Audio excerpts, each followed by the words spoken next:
Good morning. If I were to ask the question, who do you consider the father of faith? I imagine most people would say Abraham. I was thinking this week, uh, my last week of school, I wasn't trying to think about school, so I was thinking about other things. And I thought about the children's song, Father Abraham. And if I would have remembered, I'd asked Doug to sing the song. I completely forgot about it right until now. But it's a great children's song. And then I started thinking, well, when was the last time I had a lesson on Abraham? I couldn't remember. It's been that long. And so I thought, well, this is a perfect time to talk about Father Abraham. See, we're introduced to him early on in Genesis chapter 12. So early on in the Bible, we're introduced to him. And so if you have your Bibles, let's see where we start to learn about Abraham. And of course, originally he went by the name Abram before it was later changed to Abraham. So Genesis chapter 12, we're going to read the first 4 verses as kind of an introduction to Abraham. Now the Lord had said to Abram, "Get out of your country, from your family and from your father's house, to a land that I will show you. I will make you a great nation. I will bless you and make your name great, and you shall be a blessing. I will bless those who bless you, and I will curse him who curses you. And in you all the families of the earth shall be blessed." So Abram departed as the Lord had spoken to him, and Lot went with him. And Abram was 75 years old when he departed from Haran. You know, he's considered the father of the Jews. We go back and look at the life of Jesus, and in several places when he's talking to Jewish people, he will remind them about Father Abraham, how he was the father of the Jews. And of course, it was through him that the Messiah came. And so we turn to just one account, John chapter 8, Jesus talking to some Jewish people. In John chapter 8, toward the end of that chapter, verse 56, you know, back in verse 53, the Jewish people say, "Are you greater than our father Abraham, who is dead?" And then Jesus says in verse 56, "Your father Abraham rejoiced to see my day, and he saw it and was glad." Then the Jews said to him, "You're not yet 50 years old, and have you seen Abraham?" And Jesus said to them, "Most assuredly I say to you, before Abraham was, I am." Well, that got the Jews riled, didn't it? They went out to stone him. But he is considered the father of the Jewish nation. But when we look at his the lessons that we get from his life, I found several this week that I thought were very, very relevant. And some of the questions are rather cutting. So first of all, he's a man of faith. We have that great chapter in Hebrews, sometimes called the Hall of Faith. And in Hebrews chapter 11, this is what is said about Abraham. Hebrews chapter 11, verse 8. We'll go back to this chapter again a couple of times. But first of all, verse 8 says, "By faith Abraham obeyed when he was called to go out to the place which he would receive as an inheritance." And notice what it says. "And he went out not knowing where he was going." So what did Abraham do? He left everything that was familiar. I mean, everything that was familiar to go to an unknown destination. Now that is faith. That's some pretty strong faith to do that. I mean, God just calls him and says, "Abraham, get out of your country, from your family, from your father's house, to a land that I will show you." Didn't even tell him what it was. Said this, "I'm just going to direct you to this place." And that's exactly what he did. He trusted God's promise. See, because God promised, "I will make you a great nation." So from you a great nation would come. More about that later, but that is the promise. And so Abraham trusted God's promise. He was ready to obey. And really this really comes down to faith.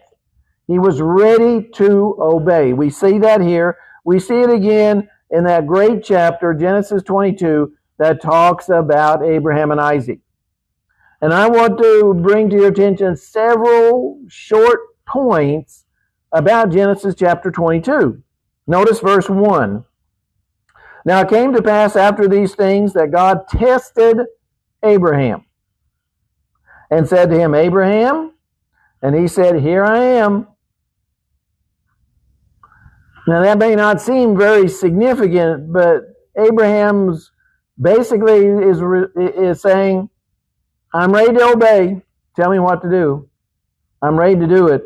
And as you go through the Bible, it's interesting to see how many different people responded with those words. You know, here I am, or here am I. I'm ready to do what you said. Jacob in Genesis 46, Moses in Exodus 3, Samuel in 1 Samuel 3, Isaiah in Isaiah 6. Remember that last one, Isaiah 6, is where he sees that great vision of heaven, the throne room, and you know, he says, Here am I, send me, whatever you want me to do, I'm ready. That's faith. When God says, Are you ready? Says, Here I am. See, that was Abraham. He says, I am ready to obey. Whatever you tell me to do, I'm ready. Here I am. I'm not hiding. I'm ready to go. So, next verse says, Then he said, Take now your son. And notice how God specifically emphasizes this next little parenthetic phrase or whatever it's called. Your only son Isaac. Now remember what God had said to Isaac, or to Abraham before this, Of you I will make a great nation. Well, Isaac was it. He was the son of promise. And that is, I think, why God says, Take now your son, your only son Isaac. All right, this is the one through whom I'm supposed to make a great nation of. And what do I want you to do? Whom you love. Boy, he's really making it hard now. Your only son, the son you love, the son of promise, and go to the land of Moriah. And offer him there as a burnt offering on one of the mountains of which I shall tell you. Didn't even tell him which mountain. He just, I want you to go into this broad area of Moriah, and I'm going to pick out a mountain for you, and you're to sacrifice your only son Isaac, the son of promise, the son you love, the son that came to you dearly in that sense, and that's why he's calling him his only son. He's the only son of promise. It's really amazing. But Abraham obeys God when it didn't make any sense. Now, that did not make any sense whatsoever to Abraham. You want me to take the son of promise that this nation's supposed to come through, the only one I have, this son of promise, and you want me to do what? Yeah. I want you to offer him as a burnt offering. That's what I want you to do. In other words, I want you to sacrifice him and kill him. That's what I want you to do.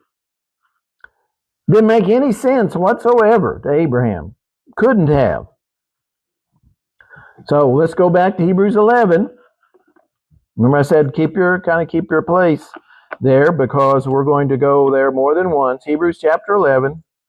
This time, let's read 17 and 18. Hebrews 11, 17, and 18. If I can go over there. By faith Abraham, when he was tested, offered up Isaac. And he who had received the promises offered up his only begotten son. That's a familiar phrase. Of whom it was said, In Isaac your seed shall be called. All right? So see, Hebrews adds something that we don't really have in Genesis 22. But we learn it.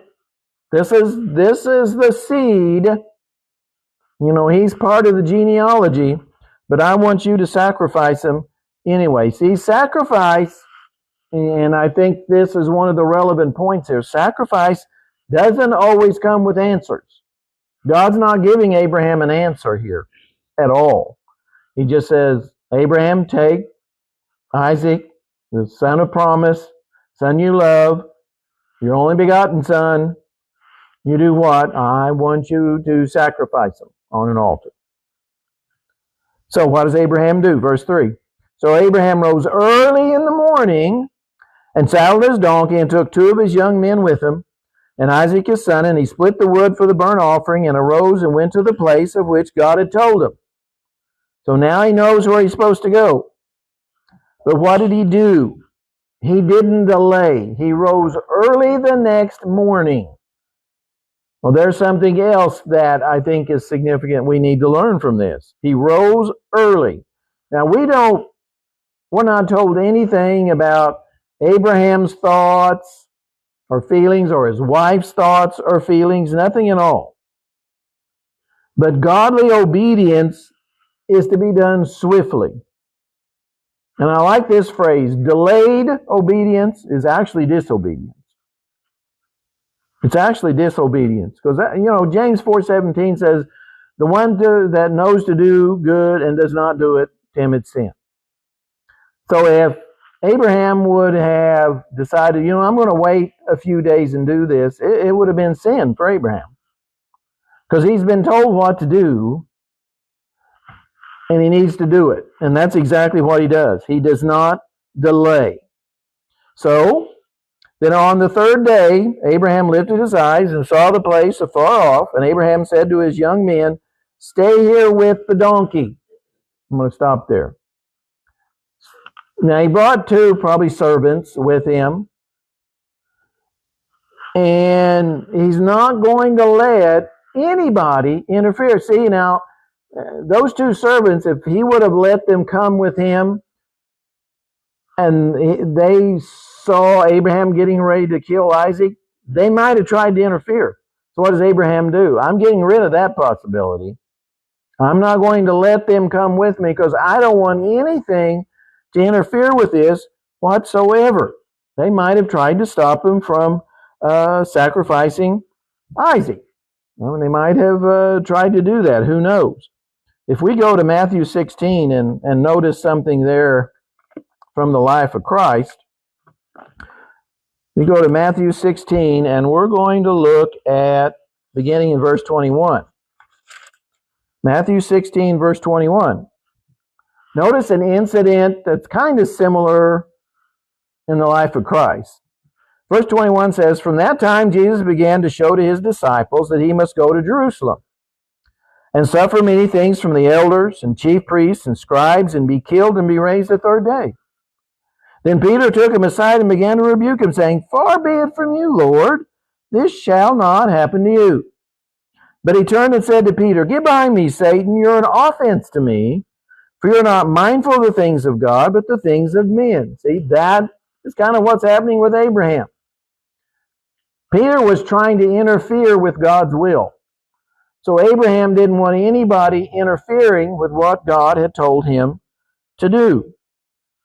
So what? He trusts God. So notice what he says there in the second part of verse 5. He tells them to stay here with the donkey. The lad and I will go yonder and worship. They weren't worshiping there. That's not where they were supposed to worship. They were supposed to worship on the mountain because that was where the sacrifice was supposed to take place. And we will come back to you. We will come back to you. Now, why would he say that? Because God had promised him that through Isaac, his only begotten son, the son of promise, that he would make him through him would become a great nation. So Abraham is trusting God's promise. God had made a promise to him there in Genesis 12. Abraham is counting on that promise. Now, of course, several things could happen. God could tell him when they got there, okay, that's great, stop. God could substitute a different sacrifice, or Abraham could kill Isaac and God could raise him from the dead. But regardless of which scenario happened, Abraham knew that both of them would be coming back. That's trusting God. We will come back. So, one more time, Hebrews chapter 11. Notice how the Hebrew writer tells us about this. Verse 19 of Hebrews chapter 11 says, after saying, in Isaac your seed shall be called, concluding that God was able to raise him up even from the dead, from which also he also received him in a figurative sense. See, Abraham believed that even if Isaac died, God could revive him or could resurrect him, raise him from the dead. He knew that God would provide. Let's finish the story. Verse 6. So Abraham took the wood of the burnt offering and laid it on Isaac his son. And he took the fire in his hand and a knife, and the two of them went together. But Isaac spoke to Abraham his father and said, My father? And he said, Here I am, my son. Then he said, Look, the fire and the wood, but where's the lamb for a burnt offering? And Abraham said, My son, God will provide for himself the lamb for a burnt offering. So the two of them went together. Then they came to the place of which God had told them. And Abraham built an altar there and placed the wood in order. And he bound Isaac his son and laid him on the altar upon the wood. And Abraham stretched out his hand and took the knife to slay his son. But the angel of the Lord called to him from heaven and said, Abraham, Abraham. So he said, Here I am. There's that phrase again. And he said, Do not lay your hand on the lad or do anything to him. For now I know that you fear God, since you have not withheld your son, your only son, from me. Didn't God know what was going to happen? Of course God knew what was going to happen. It wasn't about God at all. This doesn't have anything to do with God. It has everything to do with Abraham. Abraham was the one that was tested. So this showed to Abraham that he trusted God to the extent that he believed God would provide.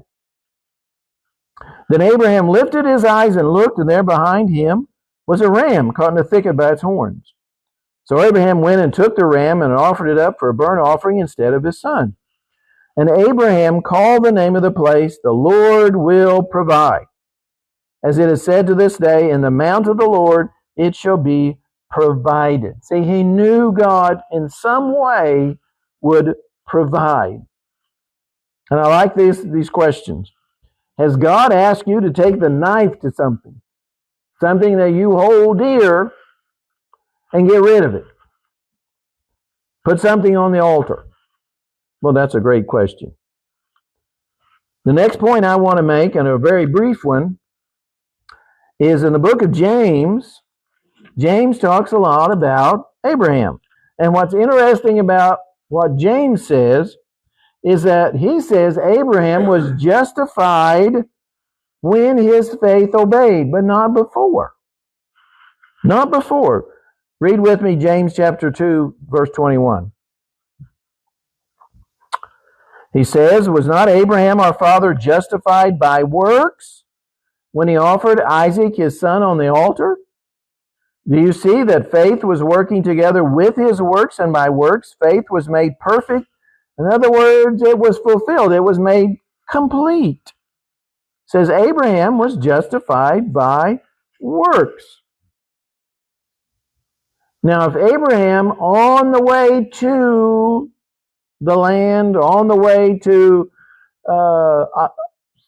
offer his son, even though he believed God would in some way provide, if he didn't go ahead and attempt to sacrifice Isaac, he wouldn't have been justified. It wasn't until he worked that he was justified. Let's continue to read in James. Verse 23 of James 2. And the scripture was fulfilled. Okay, it was fulfilled, which says Abraham believed God and it was accounted to him for righteousness. And he was called the friend of God. You see then that a man is justified by works and not by faith only. It wasn't until he actually obeyed that Abraham was accounted for righteousness. That's when he was considered righteous. Not when he believed God, but when he acted upon his belief. That's when he was considered righteous. That's when he was justified, and not before. Kind of the last thing, Abraham was known as the friend of God. 3 different times in the Bible, 2 Chronicles 20, Isaiah 41, and then, of course, James chapter 2 that we read there. He's called the friend of God. Remember the upper room discourse? Jesus is there with his 12 apostles, and he makes the statement that if you're a friend of mine, what do? You do what I command. You do what I say. You obey. That makes you a friend of God. That's what Abraham did. And what had to be the most difficult command to obey, that's what Abraham did. He showed his faith by doing that very thing. And he became the father of many nations. In Romans chapter 4, this is where we're going to end, in Romans chapter 4. Notice what verses 16 and 17 say. Romans chapter 4, verses 16 and 17. Therefore it is of faith that it might be according to grace, so that the promise might be sure to all the seed, not only to those who are of the law, but also to those who are of the faith of Abraham, who is the father of us all. As it is written, I have made you a father of many nations, in the presence of him who we believed, God, who gives life to the dead and calls those things which do not exist as though they did. He became the father of many nations, not just because he believed, but his trust led him to do exactly what God wanted him to do. And then in that same chapter, the last 3 verses, now it was not written for his sake alone that it was imputed to him, but also for us. It shall be imputed to us who believe in him, who raised up Jesus our Lord from the dead, who was delivered up because of our offenses and was raised because of our justification. See, when we believe and obey, when we trust and obey, then God considers us righteous. Then God considers us justified. Those are just some of the lessons we learn from the Father of Faith. And this morning, maybe you are in need of prayers of the congregation. And if so, we encourage you to come now as we stand and sing this song.